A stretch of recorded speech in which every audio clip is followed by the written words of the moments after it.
Welcome to Podtendo, a Nintendo podcast, where they analyze, reminisce, and replay the glory of old Nintendo games.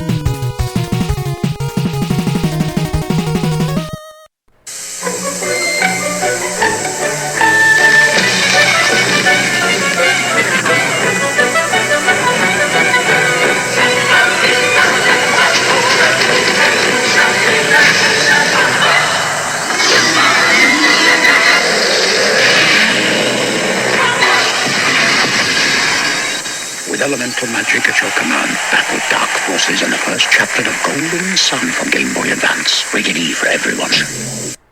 Hey guys, welcome to the Podtendo podcast, where we analyze, reminisce, and replay the glory of old Nintendo games. Be contacted on Twitter, Podtendo Podcast, or on email, podtendo@gmail.com, Instagram, Facebook, YouTube. If you contact us on those, we probably will never talk to you. So just be aware. Twitter is probably the best place to reach out. Not that anyone has ever reached out in seven. What season are we in? 7 or something like that. Good job. I'm your co-host Mick. I'm joined every episode by that weird apparition of a voice that you just heard. Tyson. Yeah, nice. Yep. Right. Cool, man. Well, yeah. How's things? Just summer life, just kicking it. You enjoying? Good. It's starting to get hot, which, being in a place with 6 months of winter, it's kind of nice. But at the same time, you're like, man, my sleep schedule is sideways, and it's a mess. But I'm sure it is what it is. Sure, I say this every year, but I have just work, do some running, go for a run in the heat a couple times, have a cold shower, body adapts to the heat. I've been very comfortable for the last couple weeks, loving life. It's good. That's fair. I hate cardio outside when it's hot, though. That's that was always my thing. Run at 4 o'clock in the afternoon. You're like, this is hell. Yeah. Well, I mean, it's hell at the moment, but then you feel better the rest of the day, right? So. No. Yes. It's like doing burpees. Exactly. It's miserable while you're happening. But then life's better. Then life is better. Infinitely better. Oh man! So here we go. So we are in the numbered show. You heard us talk about Lord of the Rings. We're staying, I guess, in the fantasy genre for the foreseeable future. Because we were in ActRaiser, then we did Lord of the Rings, and I believe after these endeavors, we move right into Castlevanias, which are kind of a fantasy. Yeah, and I mean, we did just wrap up a bunch of Final Fantasies, which are also kind of, high fantasy. Yes. Yeah, I guess you could say Final Fantasy VIII and ActRaiser and Lord of the Rings are all the fantasy. So we're having a fantasy year. That's kind of fun. Yep. Huh. Then it mixed in with X-Men for some reason. Yeah. Well, I don't know what was going on there. For flavor, everybody. For flavor. That's flavor. I mean, that's flavor country. We're probably talking X-Men all next year, so.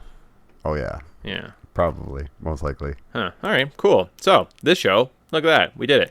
Golden Sun. We're playing this in 2 parts, because we can't play a 20-hour RPG just for one show. We have to expand it.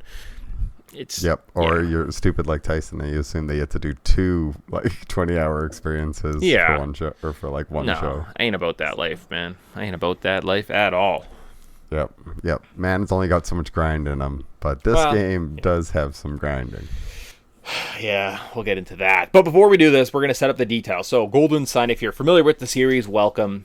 It's going to be a fun show. We're going to talk about this beloved classic and reach out. By the time we won't record the second part before this part comes out, so you have probably about a week if you do want to get a hold of us. Not that anyone does, but if you did want to get a hold of us after this episode comes out, please hit us up, because we'd love to hear from fans. If you're unfamiliar, it's a little known RPG for the Game Boy Advance that was released in the 2000s. We'll get into those nitty gritties, tell you about the time it came out, kind of the first experience. We have a couple new things to try. We have cultural significance, and we'll see what happens next time. So, cool. That's anything else? Did I miss anything? Nah, I'm excited to get into this because I remember vaguely this game coming out, and there's this hazy memory I have, but we'll save that for first memories. And this game has always stood out to me, and I've never really played it. So sweet, awesome. So game is Golden Sun Part 1. I guess it's just Golden Sun, but this is the first part. It was developed by Camelot Software Planning. It sold 1.65 million copies. That's actually quite a bit. Release date was November 12th, 2001. How Long to Beat has this game at 22 hours. Price at release was $39.99, so if you factor in inflation, that'd be $61.61 today. eBay, you can get a copy of this game from $50 to $200. On eShop, a copy of this game is going to set you back about $2. $10 on the Wii U eShop store. Where to play, you can get an OG cart, a Wii U emulator. Wii U or an emulator. I think I'm playing on an original cart that I bought somewhere along the way on my DS, because my DS, one of them has like, it's the light, so it has like the Game Boy Advanced adapter. Tyson, where are you playing this game? Legitimately, I'm sure. Oh, okay, perfect, awesome. All right, so with that, how the game works. But before we dive into this game, let's set it up. Let's find out what the cultural landscape, pop cultural landscape, looked like by traveling into our patented Wayback Machine, traveling back to November 12th, 2001, and asking the age-old question, do we want to live there? All right, so, I mean, national tragedies have just occurred. It's a good time. So, favorite TV show? The Simpsons, Season 12, Episode 3, Insane Clown Poppy. Krusty learns that he has a daughter. Hilarity ensues. Or The Mummy, the animated series, Season 1, Episode 8, The Cloud People? Alex, the boy, has a vision of a cave in Peru. The gang travels there and finds some scrolls while fighting the mummy. But they aren't the scrolls of Thebes, so the adventure must continue. Of those two shows, what would Tyson rather watch? Wow, I completely forgot that The Mummy had an animated series. Like, that was just... Because I was even reading, like, The Mummy, and I was like, Mummy's alive? Like, what are you, like, are you missing things? You're like, no, the movies actually had that animated TV show that came out for, like, one season. You're like, oh, man, I remember that. It was very forgettable, so I think I gotta go with The Simpsons on this one. But that's a fun callback to Mummy, the animated series. I almost want to pick it just for the theme song, but you know what? I gotta give it to The Simpsons on this one. It's not a great one. It's got a stupid violin, but it's what it is. Nice. Well, while you're talking, an ad played, so sorry.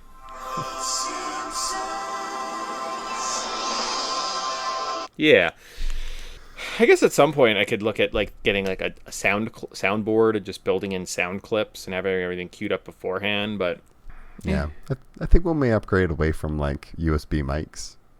Maybe, but until that day, it works. Whatever. You know, if people want to sponsor us, we'll do that. Yeah, that's maybe it. Maybe until we get our first sponsor or when Patreon we can start or whatever. Well, we could start like, I mean, I realize we're in like season 7, so maybe we should have like greater viewerships or listenerships. Maybe we should just like look at promoting rather than worrying about our actual sound clips. Anyways, all right, other top TV shows, because I don't even know what sound clips are. It's 2001. We don't have that technology. Other top TV shows you could be watching, though, are 6 Feet Under, Enterprise, Law & Order, Secret Life of Us, Alias, 24, and Scrubs. You know, boring adult shows. Cartoons, Baby Looney Tunes, Braceface, Fairly Odd Parents, Invader Zim, Justice League, all debuted this year. Oh, okay. Well, at least you get lots of good Justice League. Fairly Odd Parents. This is when it came out. Okay, that's so... Like, I didn't really watch Invader Zim until, like, later on in life. That was always, like, one of those shows that, like, you got Cartoon Network, so your friend on the playground was, like, talking about these crazy shows that I just wish I could watch. But here I am, stuck watching reruns of Fairly Odd Parents, because I definitely remember watching that show constantly. Nice. All right. Well, movies. You're like, TVs. I don't want to watch TVs in 2001. I want to go to the big screen. This week, you could see Harry Potter and the Sorcerer's Stone. Still in theaters could be Domestic Disturbance, Monsters, Inc., Donnie Darko, and 13 Ghosts. Probably because we were just spooky season. So there you go. And if you waited a week or two, you could see Black Knight, Spy Game, Behind Enemy Lines, and Ocean's 11. Dang, what's up with this, like, plethora of decent to good movies? This is so random. What's up with, like, November 2001 for movies? Like, this is incredible. Like, 13 Ghosts, kind of underrated. Donnie Darko, cult classic. Like, Monsters, Inc. Everybody loves that one. Started a franchise. And Harry Potter, to, like, say the least. Like, holy smokes. And then if you wait 2 weeks, it's also pretty solid. I mean, I love Behind Enemy Lines, and everybody loved Ocean's 11. That movie was a smash hit. So, yeah, and I was just looking up Domestic Disturbance. So it's John Travolta and Vince Vaughn. Okay. And then this other one, Spy Game, has Catherine McCormack, Robert Redford, and Brad Pitt. I don't think I know Spy Game. Yeah, I've seen bits of it. It's hard for me to get into it, and I even like spy shows, okay. so it's a little bit. I forget who the director is, but it's like maybe Roger Stone or somebody or Ridley Scott. And you're just like, it's one of those movies where it's like, pass. Blacklight's a funny comedy, so. All right. So you're like, man, those movies did something for me. Maybe they did nothing, but the video games might do something for you. We get Burnout, Dragon Warrior 7, SSX Tricky, Project Gotham Racing, 007 Agent Under Fire, Metal Gear Solid 2, Dead or Alive 3, Halo, Crazy Taxi, Luigi's Mansion, Wario Land, and Super Smash Bros. Melee. Oh, shoot. So this must have been right when the Xbox kind of launched. Mm-hmm. Yeah, and GameCube. Yeah, because like Luigi Mansion and Project Gotham Racing are both like launch titles for their respective consoles, and we were definitely playing. I was playing tons of SSX Tricky at this time. Project Gotham Racing. I think I must have killed a few Xboxes on that. Dead or Alive 3 and Halo. It's like, man, this was my time. And then we got the GameCube afterwards and realized that Melee is just like the greatest Smash game of all time, in my opinion. But yeah. So nice. It's all right. So you're like feeling pretty good. Oh, the top 3 songs. The last thing we'll look at before we dive into this game proper. Top 3 songs. Number 3 was, according to the Billboard charts, that is Fallen by Alicia.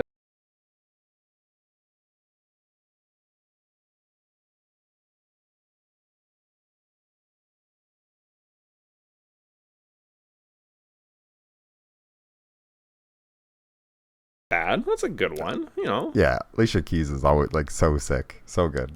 All right. Well, the number 2 song is "I'm Real" featuring Ja Rule, or sorry, J-Lo featuring Ja Rule.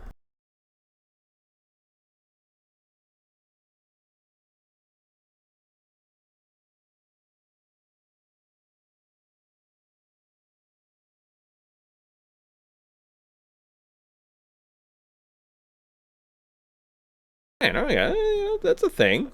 Yep. I mean, J-Lo was like my childhood crush, so Nice. maybe a little biased on that one. All right, okay. The number 1 song, according to the Billboard charts, for November 12th, 2001, was "Family Affair" by Mary J.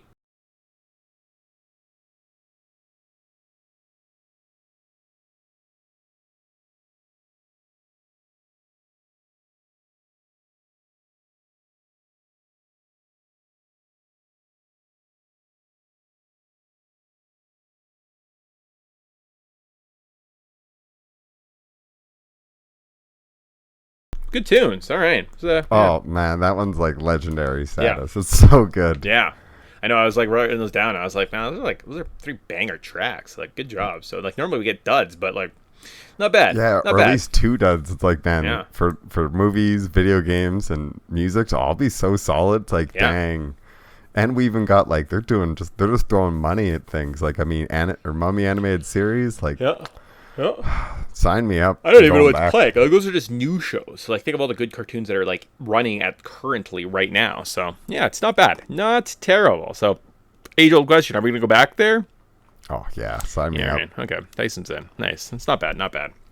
Now that we know what the pop cultural landscape looks like, we've done it. We did our homework. We're not gonna do it in the next show. Yeah, because we might. I don't think we'll ever go back to the series. Maybe if we end and we love it at some point. But there's just so many video games. I can't imagine us ever getting back to play the next Golden Sun. Yeah, I feel like it's one of those game franchises where we touch the first one and kind of be like, do we need to do the second, like ActRaiser? Are we going to do the second ActRaiser game? Are we ever going to do the second Star Tropics game? No. But I still hold those games in high regard. Like, I still think they're great. I think this game series is probably fun, and if you're a fan, awesome, great. Like, if you want us to look at the next one, since this one asked, of course we do it. We have kind of a schedule, but we're flexible. If anyone ever wants to talk about something, so that's kind of how we roll. We're always open to trying new games and stuff, which is kind of why we played a lot of these random games and never played. Sweet. So, suggestions, we're open to them. Cool. Yo. All right. So with that, where are we at? Controls. We can get back to this game. Cool. So Golden Sun. So controls. So it's a semi-standard RPG controls. You move around the direction with the directional pad. You interact with items with the A button. But then it also opens your menu, which is kind of awful because you want to talk to someone and you just open your menu and you're like, that's what I want. B cancels. In battle, you can fight with standard weapons, use magic, summon djinns, use special attacks, or you can actually just summon them and they deal some damage. You can get some psi moves, which is like magic, which helps you move stuff in the real world, does stuff in battles. You can like move statues, grow vines, in the Overworld, and it's kind of a combination of like classic RPG with like light Zelda puzzle elements and action elements, which is kind of maybe one of the better parts of this game, which is why but that's kind of the controls. Did I miss anything with the controls there? Make sense? Yeah, it'll make sense. I mean, it's almost like not baby's first RPG, but it kind of feels that way at parts. Like I kind of want to almost call this the like definitive 16-bit RPG experience because they do so many little things. So one of the nuanced things, when you go to buy armor in a shop, it shows you right on the screen, this gloves are better than the gloves your character is wearing. When you buy them, they say, great. Do you want to equip them? Awesome. Do you want me to buy back what you just did? So it takes out all the little bullshit steps in like one streamlined process. And I kind of feel like that's what this game does really, really well. Yeah, I think that this game is super tight. Like, and to consider this as a Game Boy Advance cartridge, it's like they've packed a ton in here.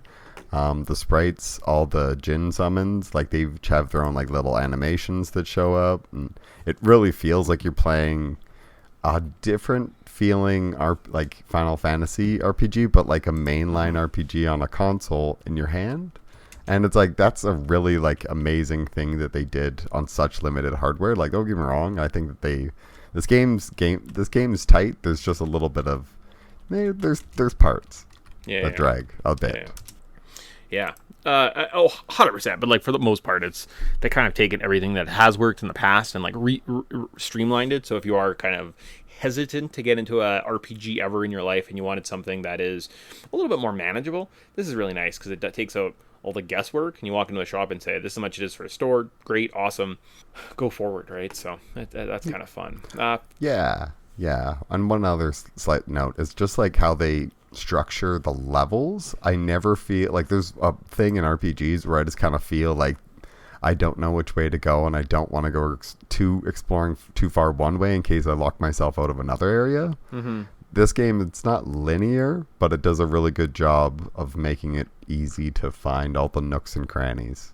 So you feel like you can always progress and you're never like, oh, I kind of have to backtrack a little bit just like go forward then go back just to explore that other like little area. It's like, no, it kind of does a really good job of not just funneling you where you need to go. Yeah. Nice. Yeah, it is. Like, I'm solving lots of the puzzles in this part, not using a walkthrough, and it makes you feel kind of smart. So it's kind of nice. Yep. And I mean, I think that the puzzles are pretty solid. I mean, they're nothing like amazing or special, but puzzles don't need to do that. They just need to be variety. Yeah, and just add some flavor to the games. You're not just walking and fighting enemies, right? So, first memories. Yeah, lots of dialogue. First memories of this game. So, I remember I got this game early on. I had a Game Boy Advance, so I'm thinking maybe it was a birthday present in 2001 for myself. And then I saw this game probably, I think we must have had a Nintendo Power subscription at this point. Saw it coming out, played it, loved it, was awesome. I could not tell you anything specific about the original playthrough. I know I didn't beat the game because I kind of just got stuck at a part. Not really sure exactly what happened. Maybe I had to grind some levels, and I was like, I'll do that later, and just never got around to it. Anyways, but as I'm playing through today, I can recall a lot of the areas, like the log rolling puzzles in the forest was almost second nature. Like I remembered all of them. I was like, oh yeah, I have to do this. And like, oh, I recall doing this. It was like kind of a weird experience. And then at some point, one of our like neighbor's cousin came out, and somehow I gave him my Game Boy and this game, and then never saw it again. Why did I lend that stupid kid my Game Boy and my game that I never saw? Like that's why I didn't beat it. Because like someone stole it from me. Yeah. Well, I feel like a lot of those things have gone missing over the years from people borrowing them and never giving them back. Fair enough. Like we have a copy but still, it's like RE2. That's just so bitter because you're like, I was playing in that game and enjoying it. And I feel like you definitely got guilt tripped or peer pressured into giving it up. And like, oh, I'll just play it for like an hour and I'll give it back. I won't even save. And then it was lunchtime and dinner, and then they just avoided you like the plague. Because I kind of have a weird memory. I don't know if this is me just like completely making shit up, but in my brain I feel like we were in Zellers and it was in that one side rack that just had games sitting there in clearance. And I feel like I saw a yellow, like it was a green back and yellow sticker because it was marked down. We were always checking that thing, and I always had junky like other puzzle games or crap sometimes. But there was just some Golden Suns that just didn't sell, and we're sitting in there, and we're like, this game's like half price. We'd be stupid not to buy this. And I feel like you had money because I feel like I was encouraging you to just buy it. But again, that could just be complete BS, and I could be making that up. But I have this weird memory of us standing at that glass case and finding this in that one side rack. But yeah, like I'm thinking, like, and you're right, like there must have been a commercial or something. So I'm looking at the Nintendo powers that came out. So September was a Mario Kart, looks like maybe almost like a Double Dash or something like that, and then it looks like it's another Mario, like, or a Smash Brothers, and then it's Rogue Squadron. And I don't remember having those Nintendo powers. So I think we had Nintendo Power before this. So I'm not sure exactly. I mean, I guess we bought other gaming magazines, and someone must have mentioned it too, right? Yeah, or maybe we saw it in, like, it had an article, like a preview of this game coming soon, or it had one of those reviews in the back. But like, and I was like, yeah, that's what I mean, like somewhere, but it wasn't a Nintendo Power, because I don't remember these Nintendo Power covers as a kid, so I think our subscription probably ended at this point. So I would guess that it was probably some other video game magazine, right? And yeah, it talked about it somewhere, previewed it, because that was kind of the fun parts of magazines, was they were kind of like how you discovered things back in the day. It was a very organic experience. You'd open up and be like, oh, what is this game? That's interesting. I guess I'll buy this. Whereas I don't think you get that with internet nowadays, because yeah, they have their directs and their little E3s and stuff, but it just doesn't feel the same, right? Like it's lost some of the luster, I think. Yeah, well, it's super scaled, so it's as cheap as possible, and so many people write about it, where a lot of time it's just like, here's 2 paragraphs of information and maybe a trailer that's not even gameplay. And that's all you're going to get for like 6 or 8 months or a year, depending on the game. We don't So people just kind of write about whatever. There's not that quality. There's not staff writers. I think, in my opinion, video game journalism at this point is absolutely just fucking garbage. And the whole gaming cycle is just broken as fuck. And it's stupid. Like, they hype these games up and then never talk about them. Like, Elden Rings everyone was blowing Elden Ring's dick in February, March. And now what's going on with that game? Are people playing it? Oh, well, there's always going to be the hardcores that play it, but like, think of how many games come same thing, like, that happens all the time. But, like, gaming cycle like, now. Last year was what... no, it's all just fucking bullshit. Like, there's no gaming cycle anymore. Like, think of all the games that come out. Like, we had Switch Sports that came out. Did anyone play that? Mario Strikers came out. Everyone loved Mario Strikers. They released it on the Switch. Is it good? What happened? Yeah. Right? Well, I think also it's like a bunch of these games were made in COVID and in lockdown and remote working, so there's not like a coherent. So the overhead couldn't really like check the daily work of everybody. No, don't throughout the entire workflow. Suck. No, like I'm saying, the video game and like ideas but are journalism bankrupt. But journalism isn't the same. There's not. I find that there isn't the same hype, and if it is hype, just like everything else in the world, we move so quickly. Paid for ads nowadays. But like we move through it so quickly versus before. Like a magazine you'd have with you for a month, right? Like you'd read the same article for a month and it would stay with you. And I found that was just more like, I think it built nostalgia better, right? So like I have more nostalgia for Golden Sun because I had a magazine article that I carry around in my backpack for weeks. That's fair. I guess the only thing that I would sort of closely compare it to is finding like an indie game randomly and then going down the YouTube rabbit hole of watching every video based on that. Okay, fair enough. Yeah, it's like, but that's so different. It's completely like, it's not like you're reading this one thing and then you go back to that same and you reread it and you deep dive and you think for yourself. We now are just like, I want more commentary on this, so we'll just go down to YouTube and be like, I'm just gonna watch someone's hour-and-a-half long video on this and try to avoid spoilers. That's probably the closest thing is you get the theorizing videos from like a Matt Pat, and then you get like the big YouTubers let's playing it, and then you can play it too, and it's like your friends, and some of them stick around if they're really challenging, and then like the deep lore, like FNAF probably took a life of its own, right? Like recently in terms of games that'll like be weirdly nostalgic for this group of kids, but like, I never really played the game, but like FNAF was a big part of my life for 3 years. Yeah, and I think like I kind of had that when or you kind of come across an experience, so you're like, this is unique, and it kind of just rubs me the right way. For me, I came across like Rainworld. We'll talk about this another time, but that was the game that I was like, I'm going down the rabbit hole with both feet. let me in. Yeah, and sorry, I meant kind of much more of like, game journalism has like changed and it's become very much everything, sports to news to, it's just we're not headed in a good place, people. Let's put it that way. I think we need to change the way we consume media a little bit, right? So yeah, I think we need to take a step back, and you know what? Best thing to do is cuddle up with a good story and see where it takes you. There you go. So speaking of story, Segway Jones over here. I have no idea what's going on in this game, so I just wrote down the big sentence off Wikipedia. Let's see what happens. So, the story of Golden Sun. Now you know everything else. You know my first experience through the game. Again, we don't know where it came from. It was just in our lives at some point, and then was taken from us. Son of a bitch. I should go check the mail. So I was having issues with my mail. I didn't get mail for a while, but I definitely bought some games. Like, I bought a cart of Final Fantasy 2 or 3 and both Golden Suns. They were supposed to come mid-July, and that was weeks ago. So they're probably here now. Ha ha ha ha. Anyways, so the story of this game. The prevalent force of alchemy in Wayward's ancient past enabled them to develop a great civilization. However, the thriving period eventually gave way to a worldwide conflict that subsided only with them sealing away of alchemy. The key to unlock alchemy, the 4 elemental stars, which hold the pure power of the 4 elements, are hidden in a mountain shrine, Mount Elpha, which in turn is guarded by the town of Vale at the base of the mountain. In the game's prologue, Saturos and Menardi,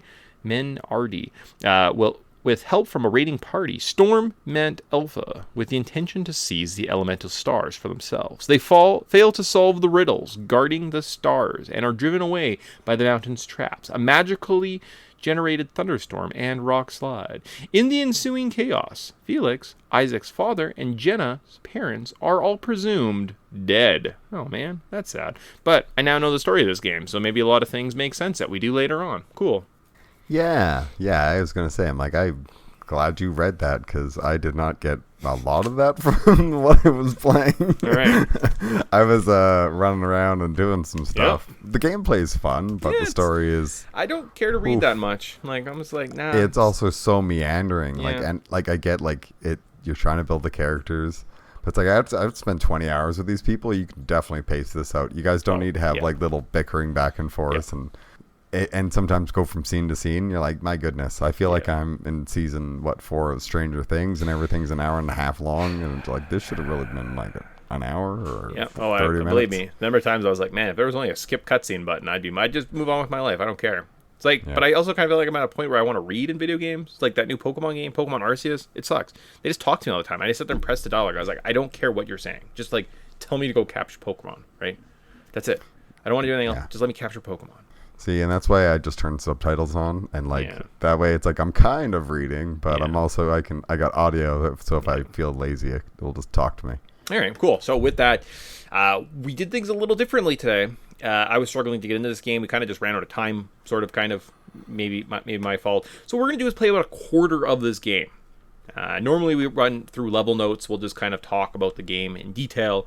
Which is something I've always appreciated when people do spend a little bit more time on like the nuances of the game. We have a pretty good summary. We can kind of give our thoughts as we kind of piece through some of the game. But we're going to break it up. So we have 2 new questions randomly that we're going to ask Tyson, just to help kind of break up our level notes. We're going to talk about that a little bit. So today's a little bit of a different show. It's really shorter gameplay. Like we have a good wall of text coming up for level notes, but like lots of it's fast. Like I read and we say, yep, that was a town you went to. And move on, right? Cultural significance. So the show's going to be probably around closer to an hour. The next show might be a little bit longer, but like we're also doing a bunch of the sections. So we'll do that, and we'll add our new questions, as well as Tyson, if you have any new questions you want to add or things we can suggest. This is something that's going to be developing, growing, going forward as we carry on through season 7 and beyond. So there you go. Look at that. We're changing our show after all these years. So level notes. Start off in Vale. So we're on a stormy night. Our mom wakes us up. There's a big storm, and we are tasked at escaping the village. Our parents go to help some others. We try to escape, find a boy in the river, watch him get washed away, and are knocked out by a mysterious pair. And now that we know that little story from the beginning, we're like, oh, that's the weird colored people. Cool. I really enjoyed replying to everyone with negative comments. I was role-playing as a douchebag. I really didn't care about the kid in the river. If you don't want to get swept away by the river in a storm, don't build your house on the river. There you go. Tyson? Man, these people. So this is like peak when people are like in the movies are running away from something that's rolling towards them, instead of running to the sides, they're just like, nah, we're just going to hold this giant boulder and have it spin towards us. We're like, you could all just move slightly to the right or left. Yeah. But no, you're going to, okay. It's like, well, Darwin Awards exist for a reason. And but I do like this game that it has kind of the positive and negative comments. It seems super like non-important, but there's a couple, like you can get a bad ending by just like saying no to stuff. And it's like, I appreciate this. Yep. This is the one of the few things where it's like, yeah, it ends your game and you have to go back and just play it anyways. But there's a part we'll come up that we're talking about that I might have ended the game before I ever left the Vale. So yeah, I don't know if that happened to you too, and I might not have got a party member when I was supposed to because I told him to fuck off. But we'll go from there. So all right, so part 2. So years later, we find ourselves fixing a roof before we head off with our friend Garrett and Gemma to help a professor do some research. The mysterious pair are outside his house. We tough talk them, talk to the professor, and we sneak up the mountain to the Soul Sanctum. Let's see what I know. This game looks really pretty. The Game Boy Advance literally might be the pinnacle of 6-bit gaming. So on a backlit screen, if you have that option. I tried playing this on a non-backlit screen. I have an original Game Boy Advance without the backlit. Garbage. It's too bright in the summertime to play it, so I ended up having to boot up the DS. I think it looks really pretty. Like, it stands up above everything else on the Super Nintendo in a handheld form. Amazing piece of technology. I really appreciate it. I always said that I think if you had one, like, pick a library, it'd be the Game Boy Advanced, right? Would be probably like to have every single game, because you're getting like tons of good Pokemon games. You have a bunch of remakes from the Super Nintendo games on that system, right? Like they have the Final Fantasies. Look how many Final Fantasy games came out on the Game Boy Advance. Super solid system, holds up, and just like I just marveled at what this game could do, right? There was different options. It looked pretty, right? It's great. Yeah. I think that this game is just beautiful, considering all the, like, I'm surprised that they did this. This, like I said, it kind of feels like a peak Final Fantasy game, but like if it was all just still sprite based and awesome. It's the dialogue's a little bit like groany, and like we're still fixing the roof after all these years because apparently we're just so incompetent, or maybe it's more. I feel like thatched roofs though require a lot of maintenance. Yes, well, considering we like take a step wrong, we put another hole in it. It's like, well, do that one later. Yeah. So, yeah, it's kind of. There's a sneaky little Metal Gear Solid section where you have to wait for the one guy to walk around the corner and then like go. I definitely did not pick that or remember that. Or I definitely don't remember getting past that as a kid. Okay. So I would just kept talking to him and just never figured it out. That's too bad. It's too bad. Side note: Final Fantasy games on the Game Boy Advance. We have Tactics 1 and 2: Dawn of Souls. So that's a pretty great title.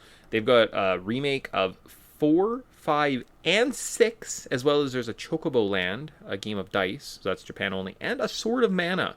So, in terms of RPGs, Game Boy Advance, pretty solid, right? Like, you get both 2 Golden Sun games, too. I think there was, like, some Mario games, Mario and Luigi. Not bad, not bad. Alright, Soul Sanctum. Our first dungeon sees us solve some block jumping puzzles, finding medals to put in a statue's eyes, and pushing some statues. In a room with the sun and the moon, we solve a puzzle which opens a portal to a magical realm. The mysterious pair showed up with the kid, who was washed away at the beginning of the game, steal some crystals, Gemma, and set the world on a doom course. We are tasked by our village elder to retrieve the crystals and save the world. I do enjoy the dungeon puzzles in this game. They add something to the gameplay. And I chose not to save the world, and the game ended. I got a game over, and they said, do you want to talk to the elder again? And I jumped back into the dialogue, and I thought, well, that's neat. That's neat that you can actually say, like, do you want to do this? And you say no, and they say, are you sure? And you're like, no. And I'm like, okay, well, the world's going to end. And you just walk out, and they're like, and the world ended, and everyone died miserably. Great. Yeah. Like, I'm glad that they actually give us the option of, like, what if the hero just walked away? Yeah. And you're like, yeah, here it is. The world ends. Yeah. Bad guys win. There you go. So, anything else from the Soul Sanctum? Pretty standard little opening area. It's pretty big, actually, compared to some of the other little caves and stuff. But I think the block jumping puzzle is kind of introduces a bit of the platforming. But I like this platforming because you can't really mess it up. Yeah. You can just kind of go the wrong way. which I'm all for. Yeah. And like the puzzles they're straightforward. It's not like it's super hard, but it's varied enough where it makes you kind of have to like think for like a second. And you're like, oh yeah, I got it. Yeah. Okay, sweet. So then at that point, we get to the overworld. We've done kind of the introduction to the game. So we've seen a dungeon. We got to battle. We've got a little bit of story. We know the main story because I read it to us beforehand. So I'm going to ask us our first question. So break this up. Again, kind of quarter-way mark of our experience. I think this would be kind of at the end of the section. Maybe somewhere in the middle. The hook. All right, so we're going to ask what the hook. So what makes you keep playing this game? So you play this game for about an hour, about 2 hours. Great time to ask, why are you returning to it? What exactly about this experience thus far has turned you in? Is it the story, a certain character, a gameplay mechanic, level design? What is the hook that's keeping you in this? I said myself, the action parts of the dungeon stood out. It breaks up the exploration of the dungeons quite well. The story seems pretty vanilla. The djinn system seems kind of complicated and not really useful. The characters seem kind of generic, and the battles leave something to the imagination. So at this point, I'm probably going to keep playing because I'm like, it's neat that I have to like solve little puzzles in the overworld and push stuff around. I like that part. Tyson, what's yourself? What is the hook for this adventure? Yeah, I don't know. The world's kind of very generic. To me, I think like the hook was this is like a good RPG on your Game Boy Advance, because that was always kind of like the lacking thing on the Game Boy Advance library was like, yes, there was Final Fantasy games, but they're super hard to get. So this was the one that was like accessible and easily found, but the world's kind of meh. I think all the interesting like villains are kind of more interesting than our heroes. And I don't know. I find the battles they're okay. They're like it's difficult enough, but I hate when RPGs don't auto select the next bad guy. Oh yeah. Like I get auto aim is why they do that. It just frustrates me. It's like why? Yeah. It's like, but at least people go into defense mode if like the enemy they attack dies and then their turn happens. At least they go into defense. They don't just stand there like morons. So that makes it kind of forgivable, but at the same time, it's like, if you're gonna do this, give me an energy, like a health bar for the villain or the bad guys, so I don't have to like scan. I guess like also just like mashing djinn or like summoning tons of djinns later on can get a lot of fun, and you do feel powerful. Like it's not like you don't feel like, oh, I'm whacking at these things with stick. It feels like you're constantly using the psi energy and summoning like djinns. I think that part works. It's just kind of clunky. So. Okay. Sweet. Yeah. There you go. Tyson, what's his favorite part? He hates the battle mechanics. Cool. Bold. So we're out in the world. We meet a djinn who teaches us about magic. We travel south to a village. Here we see a king leave, hear about a robbery, team up with a kid named Isaac who can read minds, and try and catch the robbers. We find some treasures in the inn's loft. I fought the bandits. I told them that we were going to turn them in and they were bad people. Even though one of the options was like, you guys aren't so bad. We tell off Isaac, and he says, well, I guess I don't need to join you. And then we head to a cave in the northeast. Cool. Did Isaac join you here? Because I said... Yeah. Yes. Okay. If you say yes, he will just join you. Okay, so I said no, and he's like, okay, well, I guess I'll just carry on my mission without you. And he like left, and I was like, I kind of wanted like another guy on my team, so that's unfortunate. So yeah, I definitely he didn't join my team. Yeah, and I did also fight the bandits because they were just... they're pretty lame. Yeah. But it's also like I could use some of the experience because I'm doing a lot of grinding so far. Yeah, I figured that. I think you got a cool sword. You can sell that sword later for some money. Buy a better sword. It's good stuff. All right, so now we head up to a different town. We get turned away, and they say, no, there's a robbery or something. You can't come in here. And I think that's where like Isaac's trying to go, but I didn't really get that. We find a cave entrance, which is blocked by some vines. And then Isaac shows up and says, hey, I bet you I can open this with my powers. And he says, now I'll just join you. And I said, but I don't want you to. I told you to leave me alone, Isaac. Do not follow me. So now Isaac is following me, and I don't want that to happen. So I'm not a fan. We explore the cave. Matt, you gained a stalker. Yeah, That's pretty so much. Funny. Like he's just following me around. I was like, frick off. And he's like, hello. Explore the cave. And if we explored hard enough, we find another djinn. I don't really understand the djinn system in this. Are they friendly? Are they Pokemon? They run away. You have to kill them to obtain their powers. Yes. They are friendly. You have to catch them all. There's 4 different types. One for each of the elements. Yeah.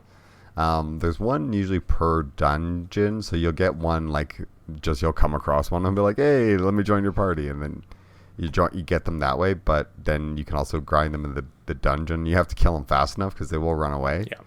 And if they run away, characters will say something along the lines like, oh, they must like this area, hinting that it's like if you leave there, like leave the dungeon and come back, they'll be in that area. Oh, just leave the screen.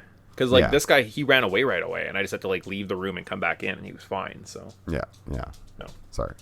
Oh, no, all good. I mean, you were explaining what was happening. I was just saying, like, the room, not the dungeon. Yes. Yeah. Yes. Yeah. Which could be annoying, right? Depending, like, it could be at the very long end of a room, and, like, leaving that room, later in the game is going to be a pain in the ass, right? Like, I know that's coming. This one happened to be right next to a door. Totally. Yeah. And these levels are very, like, long vertically and short horizontally. Yeah. I'd be interested to see it because everything seems very contained at this point. But I'm like, well, we're only like a quarter of the way into the game. Maybe the Game Boy Advance just doesn't have that big of a memory, and we're gonna find that like this was a very short experience and potentially doable in a show, right? And we might be like, oh, well, if we ever need another game to do, we can always hit the second part because it's actual like sequel to the story. It actually is a creation of this game. So these two games, like Golden Sun and Golden Sun, whatever the next game's called, like Dawn of something, might work together as like one game. You know what I mean? Yeah, I feel like the beginning of this is just such a heavy dialogue dump that when you get to the later stuff, there is some heavy dialogue sections, but you don't necessarily need to talk to everybody. You can kind of just run to spot, and then it actually does clip along quite well in the later dungeons. Well, I mean, just look at what we've done. Like, we've read half our notes, and we haven't actually accomplished anything in this game. So, Jin, Bilibin. All right, so we're on the other side of the cave. So, we get to a village. Here you can buy some new equipment. There's some weapon and armors. You can sell your vessel of water, or water for life or something, for about 2,250 gold to help the cause, to help buy some of the items, some of the armors, some of the weapons.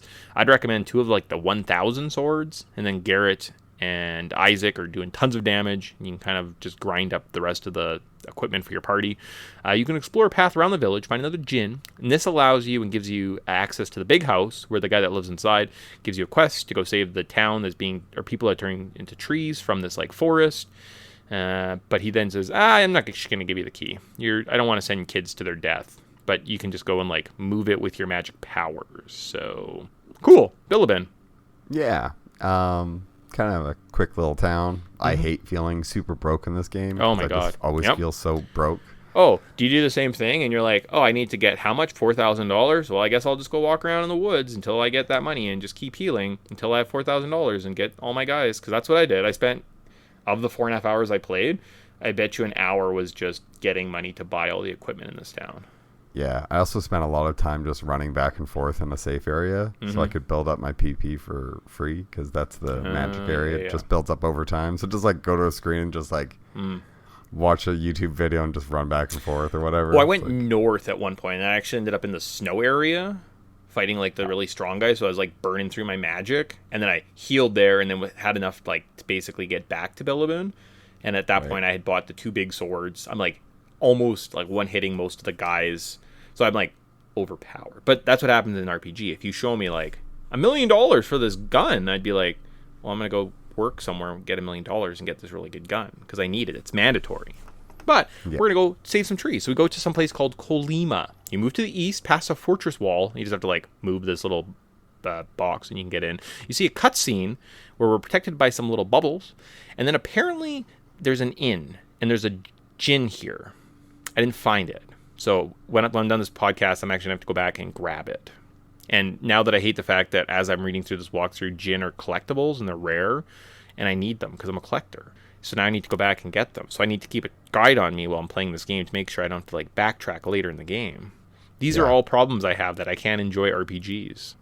Yes, it's the collectible in you. Well, it's also like the collector in you. It's one more thing to bungle around with, and it just feels like this is kind of added padding. Like there's different ways of doing the Djinn, but I'm so happy they didn't choose just like run around randomly in this area and they'll show up. Yeah, like that would be a nightmare because you're like I have to have them all by the end of the game. Yep, that's why this game takes 20. It's only a 5-hour game, but it takes you 15 hours of grinding. I'd be like, that makes sense. All right, let's do it.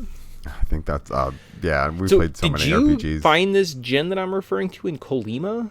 I don't remember grabbing. So I this don't think guy. it's the little wooden fort, but apparently there's a town in the area where there's like only tree people. Like there's tons of tree people or something. So I actually am going to head back there and check it out afterwards. But cool, there we go. We both found a gin. But there is a forest. Now I did find this. So we telepathically talked to some tree people, and they're like, "Oh, we're tree people. You have to solve some rolling log puzzles." These are the ones I remembered, and I was like, "That's kind of neat." Before entering the trees, we climbed up the floors. We have to jump on some leaves. We have to collect treasures before fighting a boss. So the boss here is Tret. So we use all your best magic powers, gin spells, summons, and attacks to take this guy down. Found this area very slow. If you miss a puzzle, so the way it works is a gold leaf on a spider web, and if you jump on it, it gets crumpled, and then you can jump to the side. And if you jump back, you fall through the floor. And oftentimes, I would jump on the exact same leaf a couple times, and I'd forget like where I fell through the first time. Yeah. I got it was fun the first time because it kind of was like, oh hey, like this like Link to the Past. Yeah. The second time I was like, hey, this is such a pain in the ass. Yeah. And there's one entrance that I found that was like to the south that like took me out and around, and I climbed way up this tree. I ended up in this little area where I either got a treasure. I think that was it. I think I literally climbed all the way up and I got like a treasure, and I was like, "That's really annoying." Yeah. Oh, yeah. There's a ton of that stuff. It would have been more annoying to be like at the end of the dungeon and see this treasure chest I couldn't get. So I'm glad I at least found like the back door to the treasure. But then I had to like circle all the way around, do this other annoying room. At one point, there's a gin somewhere in the tree that I did find. Yeah, I feel like there's another part where like I don't know if it's just past this or whatever, but there's a spot where you have to use growth. And if you use growth, you can like go and grab this item, but then it puts you out in this really awkward spot to get back to where you were. And I hate when games do that. Yeah. Because it's just like, now I need to explore that area that I was. So now not only do I need to go wherever the heck this leads me, but I have to get back to where that was so I can progress. And you're like, ugh, games. It's not, the level designs definitely aren't as clean as they could be in this game. They're not terrible, but I wouldn't say they're amongst the best, right? Like they're they're kind of forgettable. Like some of the villages just look like, hey, this is a teal 100%. Instead of a green. 100%. Like, okay. And these weird tree heads that were talking to us, like I don't know if we saved the tree people because I don't think we did. Like they're still tree people. Yeah, I think the Tret, the giant tree guy. Yeah. I think he's like dying and or he's been turning, like I think he's dying, or he's a miserable about being a tree and is turning other people into trees to suffer with him. So like we just stopped more people from being. We didn't save anyone. We just stopped more people from being turned. Yeah, I think so. Interesting. Anyways, I was like, okay, and like now you have to leave, and then I couldn't find my way out, and I thought I'd missed something, so like I went all the way back through the tree maybe once. I don't want to talk about it. Anyways, there's a little slide. You like slide down this little ledge, and then you leave the forest, and you go, yay. Then we go back to Bilibin, and then you can head up to the cave. So now that the trees are happy, we can head back to Bilibin, collect some armor, weapons that we haven't purchased, and head north. We find a forest, a vine that you can use growth on, or something like that, but I don't have that ability yet. A cave with some ice that you can't solve, and then some strong enemies. So I spent a lot of time here trying to solve out, like, how do I get water on the little tree? How do I solve the ice puzzles? You can't do anything with them yet, so they're just like tricks, which is great. Yeah, and it seems like there's some things that you have to quick set a spell to the shortcut button, and then you have to use it while you're standing there, and it's like, wow, that's so not intuitive. You didn't tell me this at all. It's like I get you kind of like, oh hey, use this to move things with your psi energy. It's like, but you didn't really like tell me that this was gonna be context with like almost every spell. It's like, or like Twister like destroys little vines. Like, okay, that makes sense, I guess, because there was one where I think I missed the whole Bilibin city side quest. Like I didn't know that was a thing at first because I didn't know I had to use Twister more. Sure, I guess that's what guides are for. Whatever, it is what it is. And maybe it sounds effect. You know what growth is? You've played more than I have. Because the last thing I did was I went to Imil. Yes. After we make it through the ice cave, on the other side of the ice field, we get to a small village. In the first house, we see a man who's sick. He calls out for help. The shop is closed because everyone has a cold. After exploring the city, we head back to the first house, and there's a girl there. She heals the old man. But then a magic calls her away because there's an issue at the local lighthouse. We have to head there next. man, we'll pick up there in our next episode, because that's as far as I got when I was playing last night. I'm sorry, I went to a party. It was a pool party. That's right. I was playing in a pool last night, drinking beer, playing volleyball. Didn't want to play this game because I hate you. Not just Tyson, but everyone who's listening to this podcast right now. So it might even be me in the future. I hate myself too. So there you go. That's I'd hate forcing somebody to lock somebody in the house on a sunny day instead of going out and playing in a pool with your friends and having a good time during the summer, where we have 6 months of winter. I think we're allowed to clack. We don't even like. We don't run ads. We don't do nothing. It's like this is a free product. I was joking. You don't have to. You don't. Okay. He was like, you don't have to defend this. That was a joke. No, I know. So final note here, I was glad the shops were closed, since I just spent so many hours farming money to buy equipment. So at least I got a little bit of reprieve. Maybe I'll build up some bankroll after this like lighthouse where we start off, that I can equip my guys. I think Tyson beat the lighthouse, so we'll pick up there next time. But I know what's going on with these lighthouses. I did. It kind of starts filling in some gaps, but and we run into a character from our past. Okay. But holy moly, the boss in the lighthouse, quite hard. I will tell you that. Yeah, but I have all the best one small note. Everybody in the village is like, oh man, like luckily this girl is around, or we'd all be dead. Like this is awful. Yeah. And then there's one dude outside just doing squats. He's like, y'all got to work out. Yeah. Stay healthy that way. And he's healthy. He's fine. He ain't sick. And you're like, you know what? Respect to the dude doing squats out in the middle of winter. So, I mean, I guess in every generation, there's always been like anti-vaxxers and stuff. Like he doesn't believe in magic to feel it. He'll just do it with exercise. So he's like the Joe Rogan of this world. Basically. Yeah. And he's out there broadcasting it to anyone who will listen. There you go. Huh. Cool. Awesome. That's where we're going to end. Not really the halfway point. We probably should have played another, 4 hours or so to get to the halfway point. That leaves lots of content in the next game, or the next episode. We don't have as much to talk about, but I do have another question for you. So this is about the quarter mark. So this is where in theory, we would ask them about like the hook. What kept you playing? Maybe the hook's better early on, right? But we need another question here. So how about this one? Movie or TV series? So would this game make a better TV show or 120-minute movie? Quick other note on question one. It was just like I liked the hook earlier on because it kind of to me it like goes hand in hand with the gameplay loop. Like, what's the 5-minute loop that's going to keep you coming back to this game? Awesome. So hook is kind of after like about the hour mark. We asked what is the hook of this game. Yeah, and what's the thing that makes you just not put this down and never play it again? So then, like the quarter-ish mark, maybe like the 1/3 mark, we can ask more of a fun question, and this is just more to like create more of a not structured, organic, conversation in the middle of the podcast. Yeah, but I think also have it fit where it would fit. So at the end of kind of like a big dialogue, we're past the intro. Yeah, we're now into it. We're past the pilot, as it were, as if it was a TV show or a movie. The first act. Hook is like maybe we go forward with that. That is a winner at this point.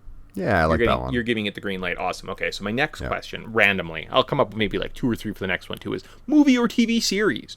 Yes. Would it make better? So would it make better?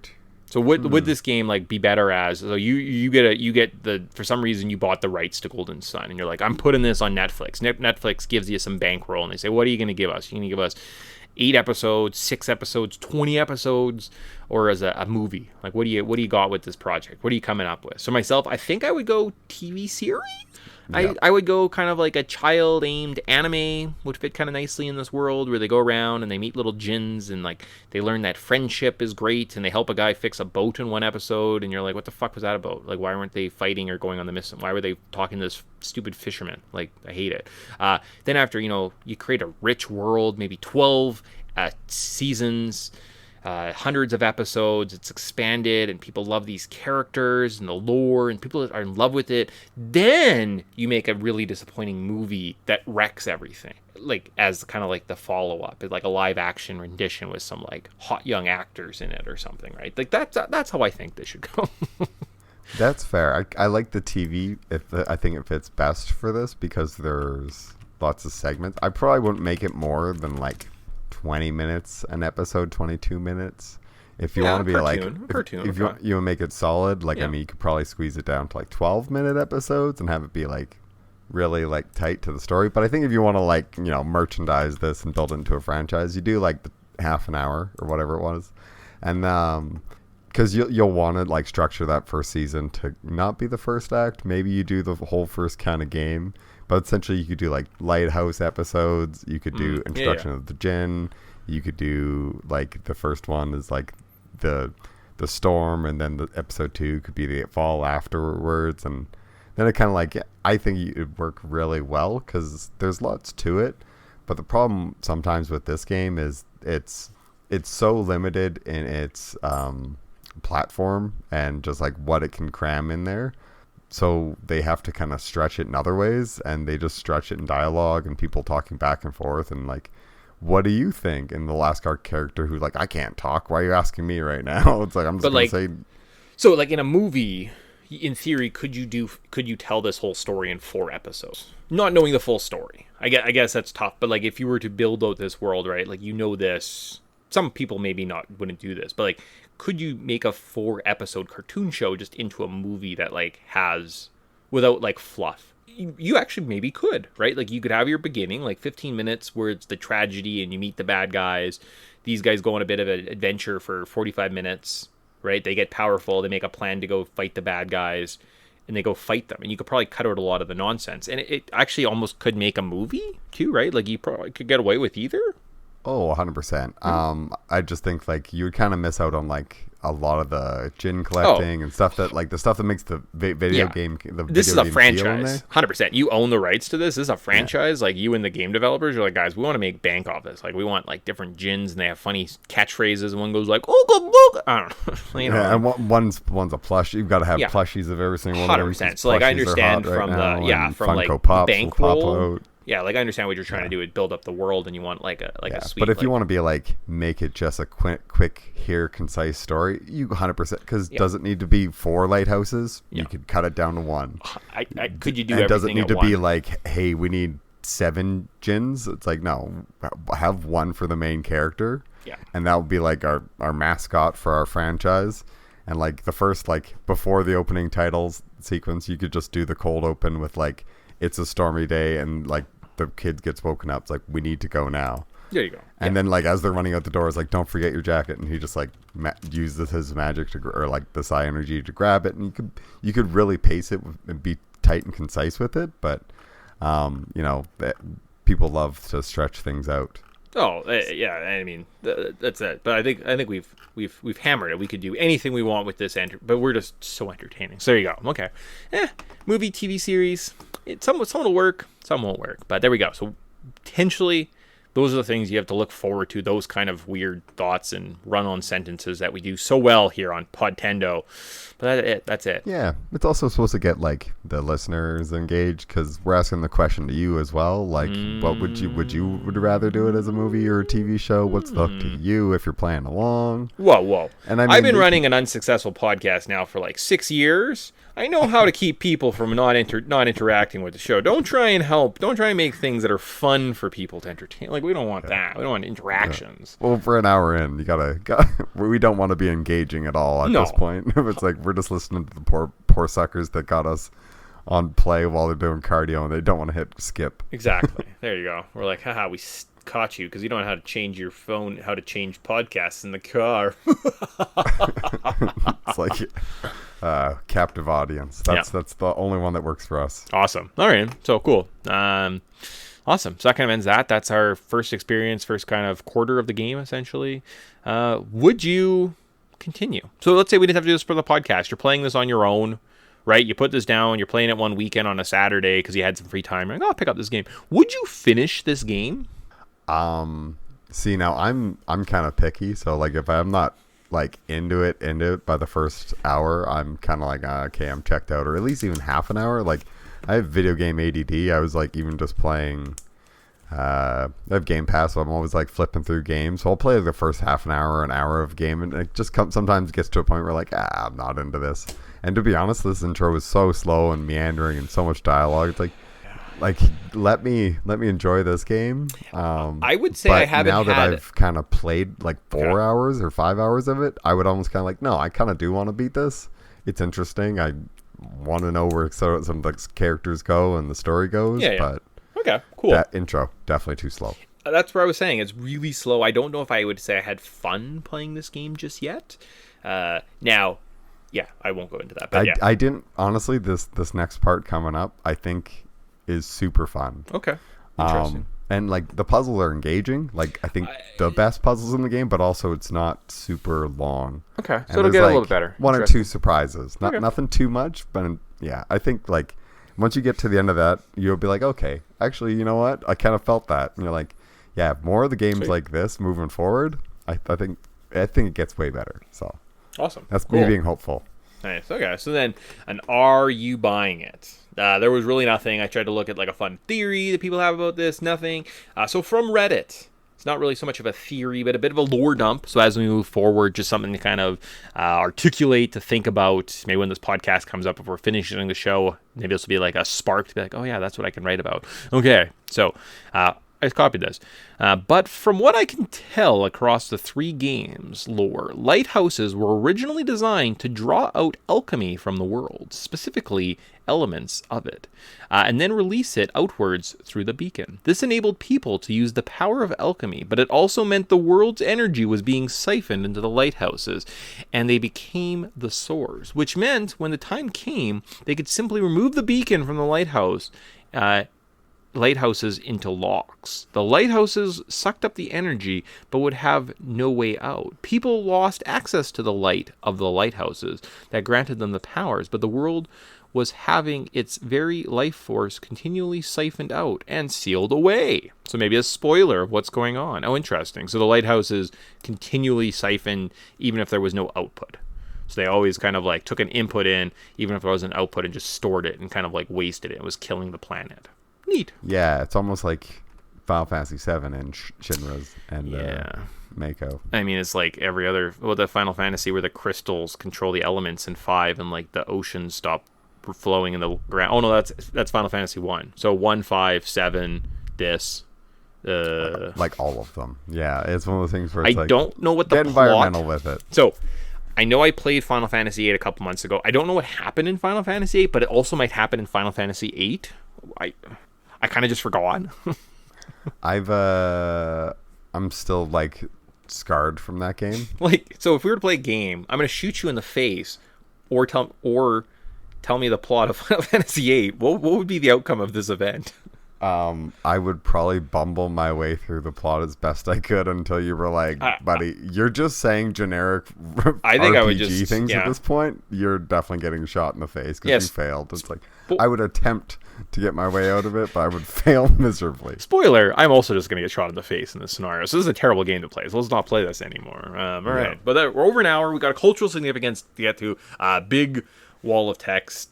And then next, parts of a list. It's a list, though. It's a list, though. One of them is like simple. Yeah, it's not bad. We'll get through that. Then we're done for today. We're back with 2 towers. So that's kind of the end of the review. We're just going to run through kind of a little list, end of the show here. And then we're back in a month. Finish this game up. That's it. Maybe some Castlevania. Good stuff. Yeah. See where this goes. Because there is one thing I heard is that the villains in this game aren't necessarily the villains in the next games. Interesting. And it turns out that like we may have made things worse. And you're like, so does that make the bad ending of us just walking away good? I've literally the next game picks up. So like wherever the end boss is, it's like on a castle, and like the next game picks up with a group of characters that are also in the castle trying to like stop them at like the same time or something. So like I'm almost kind of curious to like play the next game based on how this game goes because I've heard it's interesting. So cool. Anyways. That's for next time, people. That is for next time when we come back and have fun stuff to talk about. Cultural significance. So in this section, we look at game tropes, marketing. I have to rewrite this because we don't ever look at these. Marketing tactics, interesting stories. Well, that's an interesting, I suppose. We talk about how this game relates, give other examples, tie it all back together, and end. Change that. Note to self. Change that. So today we're going to look back at RPGs from the 2000s. It's like, man, there's got to be some cool ones. I wonder what came out. There was a lot. Which series have died and which have thrived? Next episode, we're going to look at the lore of this game and kind of where it pulls its inspiration. So talk more about like the jinns and where they come from in Hindu mythology and whatnot. So that should be a little bit more fun, kind of the roots of what cultural significance is supposed to be. But first, we're going to look at one of the unique elements of this game, the dialogue trees. So this is pulled from Colin Campbell's article from Polygon.com. I just pulled a bunch of quotes from it. So, games that tell stories must strike a balance between authorial control and players' power over the narrative. I didn't write this sentence. That's why I gave Colin Campbell props.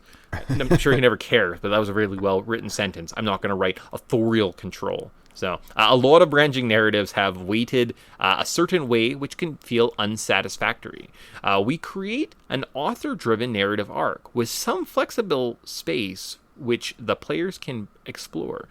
Branching stories look like a maze, and mazes are static. You can never do anything that will surprise the author. It's all fake. It's a trap. The game is asking the question, what if exploring an intricate story was like sculpting in clay? We generally didn't know if we could make this work, but we found that players were more engaged if they can build up a story instead of choosing a story. Interesting.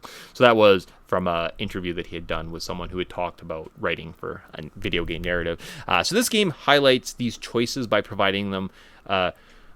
This game highlights these choices by providing you with a choice in the narrative. You have a dialogue to correspond with both a negative, or they have dialogue that corresponds with both the negative and positive response. So when someone says, "Hey Isaac, how are you doing today?"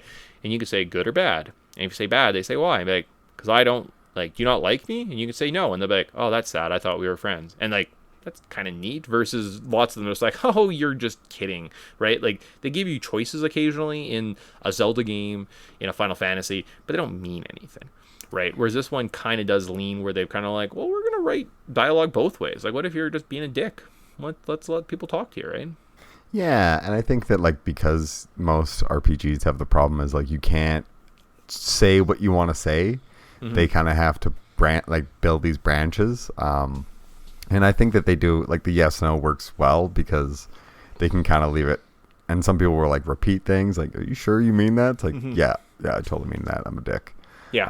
And I like that it gives people the ability to just choose it. So it feels less like you're just mashing through dialogue a lot of the time, because sometimes you just zone out with dialogue. It's supposed to keep it more engaging and keep the narrative going. I think that with a good structure, it just flows naturally. But at the same time, you just kind of get railroaded into like, well, you need to have this character in your party because they're a main character. Like Isaac has to follow you. You can't tell him to frick off. He'll leave for a little bit, but like it's kind of nice. Where did I leave? So if you choose not to go on the adventure, the game just ends and they ask you to retry. Is that compelling? Like, does it make you feel like you have a choice, or are they just illusions of free choice, but ultimately you just have to follow the author's plan, right? I think the answer is somewhere in the middle. They provide you, like, you can role play a little bit. Like, my guy is kind of a jerk. Like, he's saving the world, but he's not. He's going to be, like, smug about it. And afterwards, he's going to be like, basically, I'm the king now because I saved the world. Like, you know, like, I'm trying to play it up. So I get a little bit of autonomy with how I want to play the game. But ultimately, I have to follow their narrative, right? So, kind of hard to do. There's better examples. But this is kind of ambitious for a little 16-bit Game Boy Advance game. I think it's all right. Oh, 100%. And I feel that dialogue trees are still a thing and only becoming more and more prevalent. Yeah. And even game designers nowadays still struggle with how it all ties together. Yep. And we have a few examples of that, you know, coming up where it's like, did my choices mean anything? It's like, no, it didn't. But it's about the journey, not the destination. Yeah. Well, sometimes. So there are common, really big RPGs, right? These dialogue trees. Elder Scrolls does it pretty well, right? Usually responses you can join different guilds, you can kill people, you can just destroy whole quest lines depending how you answer. You can unlock special quest lines depending kind of where you're at. Less so in later games. Like, I think Fallout 3 apparently has really good dialogue option, but I think in Fallout 4 there literally may be no difference in any of your choices. Like the speech I think perk in Fallout New Vegas is like, that one's the incredible one. Okay. Because that one's even if you kill somebody, that doesn't necessarily lock you out of that quest line, because it'll still be a scrap of paper. Like, let's say you loot that guy and he has a key, you go to his shack, and on a piece of paper it will tell you the same thing that guy would have told you, but it gave you the option of like, I'm just going to shoot this guy, or do I actually want to help him out? Yeah. So like, I know that game gets like hailed it as like, this is how you do open world like choices so precise, because there's always a backup. Yeah. In case like characters like, you know, nuke a town and all those characters are gone. the things that you need to do to still like flush out the journey are still scattered amongst the world. You just have to go looking for them. Well, like New Vegas is touted as a really good game, and I think 3 is also touted. But I think like my example of 4, it doesn't matter. You can say anything. You can be a dick to every single person, and it's just the exact same experience if you would have been like nice. So that one is actually like if in Fallout 4, if you're putting a speech perk, which is something I like to do, right? Like I'd like to be able to speak and steal, right? Be kind of like a charming rogue almost. Like that's kind of how I like to roleplay those games. You can't do that in 4. You might as well just give yourself lots of guns and like health items, like really, like, you know what I mean, like it waters down. Cyberpunk, it is glitchy, there's messes, but apparently it is a really big, bold, and the reason why there was so much glitch is because they were trying to do too much. I've heard it's a really fun experience, and similar dialogue choices matter, they affect stories, which is great. And then the ultimate example, unless you have something to say about Cyberpunk, do you know anything about it by Cyberpunk the dialogue trees? No, I've avoided it. All right, I was like, you can go on a rant that sucks. Don't do that. Like, if you know something about dialogue tree, have you played it, great. And then finally, Mass Effect.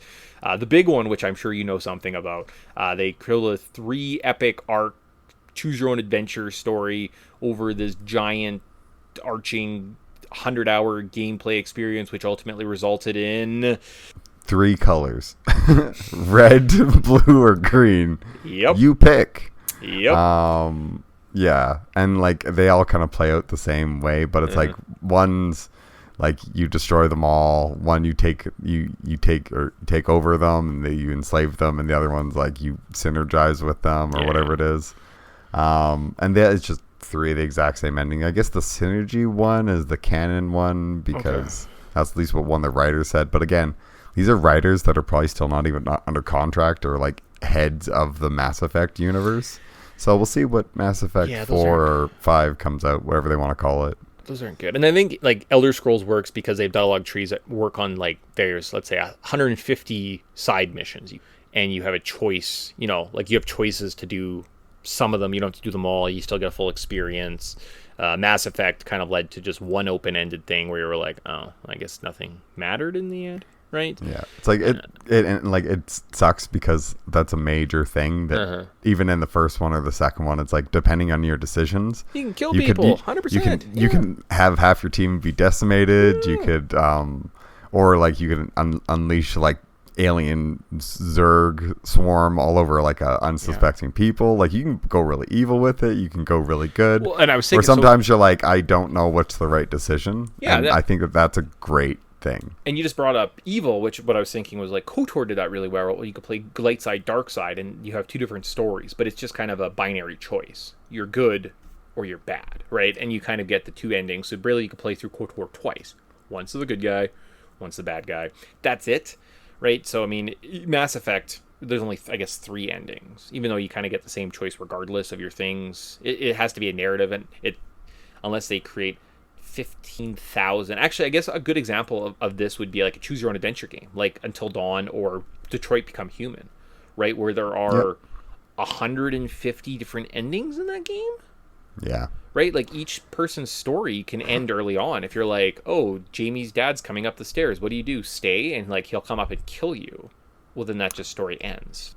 Yeah, and it's like one of those things where like you can flush out the rest of the story, and let's say you don't get anyone else get killed off, or maybe a few other people get killed off. It has implications where it keeps the tension. 100%. And one thing in Mass Effect is like, so when I replayed the whole trilogy, it was nice making decisions in the first game that you felt kind of affected the third game.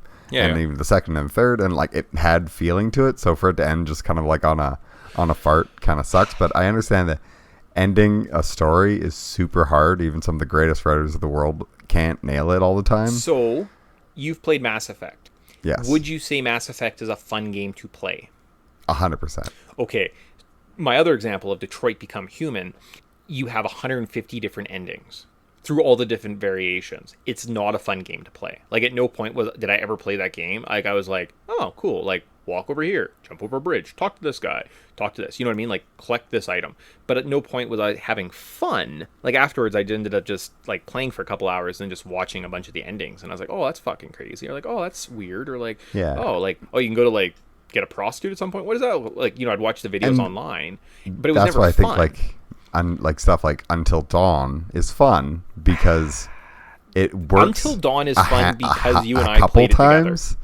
Yeah, but I think it also works a couple times. Like you can play it one or two times. Yes. Kind of do the blind playthrough, and then yeah. you can do the save everyone playthrough, or if you're a masochist, like kill off the characters you don't like. But then you're kind of like, that's it. Yeah. You're not going to go back there and be like, I wonder what happens if I let Jessica die or whoever one of the characters' names and let everybody else die. You're not going to do that.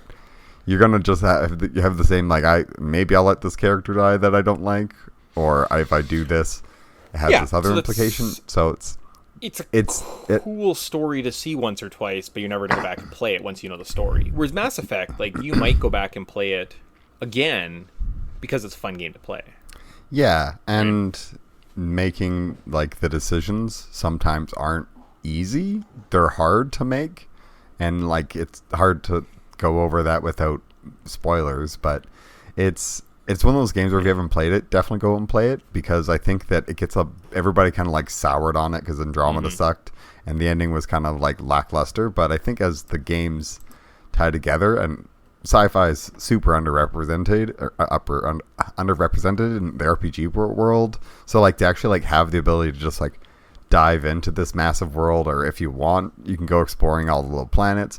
You can just stick straight to the story and anything in between, and sometimes rushing things along is the wrong thing to do, and sometimes rushing things along is the right thing to do, because if you don't, they'll have implications. And it's like, I like it when it plays with itself, and let's say you make a bad decision in the second game, you don't really get to make a decision in the third game, and it's like people like to just nail it down. It's like, oh, that ending sucked. You're like, but all the other stuff that tied together to make the experience a journey. It's not about the ending.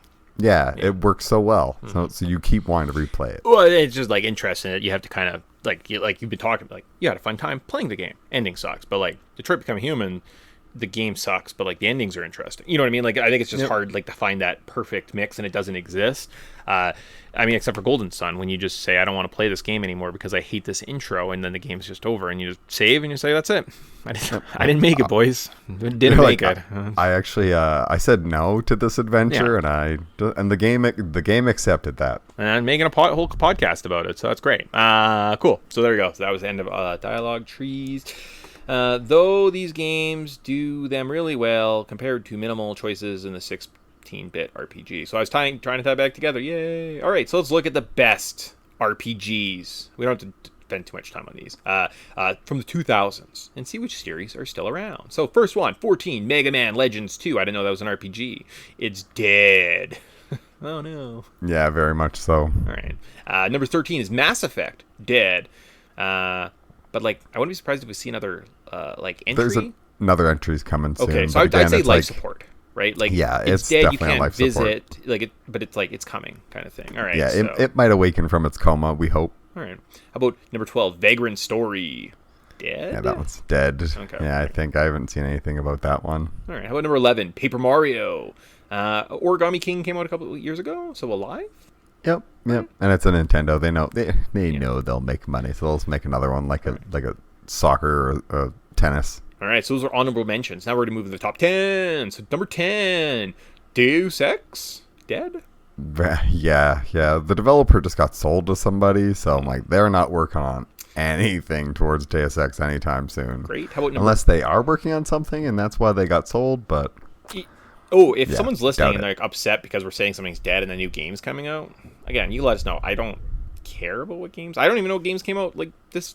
Anyways, how about number 9? Knights of the Old Republic. Dead? There is a remake coming. Okay, so on life support. Number 8, World of Warcraft. Alive. Yeah. Okay, yeah. All right. How about number 7, Vampire, the Masquerade. Bloodlines? Dead? I think that there was a new one actually just came out recently, but again, it hit like a pancake. Cool, great, awesome. How about number 6, EVE Online? Alive? Oh, yeah. Okay. Yeah. All right. Number 5, Fable. These two, there were 2 sequels, but dead? Yeah, this one's like Microsoft, like, we have this license, don't we? It's like, please let it die. Okay, all right. How about number 4, Final Fantasy 11? Yeah. Alive? 16 Yeah, that's right. coming out soon, I think. Is it Right. 16 now? And I think all the rest are alive. So we have number 3, Diablo 2. Considering there was a 3, I know it was a big success. They probably make another, so alive. Yes, got announced. All right, number 2 is Elder Scrolls 3 Morrowind. Slowly but surely, it is alive. Yes. Bethesda is slowly carving away at that, I think. And number 1, Demon Souls. We already talked about it. It is alive. Good stuff. Yep. That's the whole Souls genre is like roguelike, where it's just like every game is like, hey, this is Souls-like. Like, here we go again, everybody. Created its own thing there. So there are some major series that started in 2000s. A lot of them, actually, are still alive and dominating the gaming scene today. Golden Sun didn't quite live up to these levels of these games. Yeah. And since we haven't seen a new game since the series, since 2010, there was the third one. I think it's, I don't know. Again, we'll find out what the story kind of looks like later on the DS. I think we can call this series dead. And on the best-selling RPG series of all times, it ranked between Wild Arms and Xenosaga. So it's probably a good place for it to be just this like little cult classic RPG that was on a little system that gave us tons of great content. It did really feel like, what was that Zelda game? Minish Cap? Kind of had a Minish Cap vibe. Like, it has kind of this cute little Game Boy Advanced feel. Like, it feels almost like a little Pokemon game that we're playing, right? And that's a good place for it. It doesn't have to be anything great or grand. It's just this fun little experience. Yeah, and I think it's just it is what it is, you know. Yeah. It's a short little adventure. I guess there was a third one or whatever, but like it's pretty dead. It didn't really take off. And it's okay for these games to just stay as little cult classics. They're allowed to just hang out and have a good time in obscurity, and when us like retro gamers can go back and want to enjoy it, it's like they're there. You don't have to necessarily milk every franchise dry. I kind of like it that way, because then it doesn't lose. We're not just overloaded. Like, man, I'm really sick of this franchise and I don't want to see it anymore. It's like, it's kind of nice to have it just be a past thing. So when years go by after like not seeing it for a while, you're like, you know what? I'll give it another go. Yeah, it's kind of cute. Like, if I saw a copy of Golden Sun on the DS, would I buy it? Yeah, so. Yeah, if you were making a collection of Game Boy Advance games, you'd throw it in there. Not for like, there's some games you definitely would like, I don't need this. What? In box for $45? Okay, well, I have the other one. Tempting. I was sent so much out. Well, I was gonna say, you have a copy, and then you ordered another copy, and then you're gonna buy an inbox copy. But for someone who doesn't like this game, but this is for the third one for the DS. Oh, okay, yeah. Gotcha. Yeah, and because they already come in the box. Anyways, there you go. So that is our show. We talked a little bit of stuff. You learned some stuff. Yeah, hour and a half plus our other show. We almost hit our time limit for the month. We definitely were really good and like backloaded a bunch of our shows, so we haven't recorded in a while. And I was just thinking, I was like, we have like. I realize it's out by the time you hear this. I haven't heard. I don't remember what we talked about in Lord of the Rings. Like, I have no clue. It's coming out maybe the week after we record this. Spoilers, where are we being recorded? But I have no idea what we're doing for Lord of the Rings. Like, I'm going to have to go back and look at the notes. Like, so pretty excited that we're that far ahead.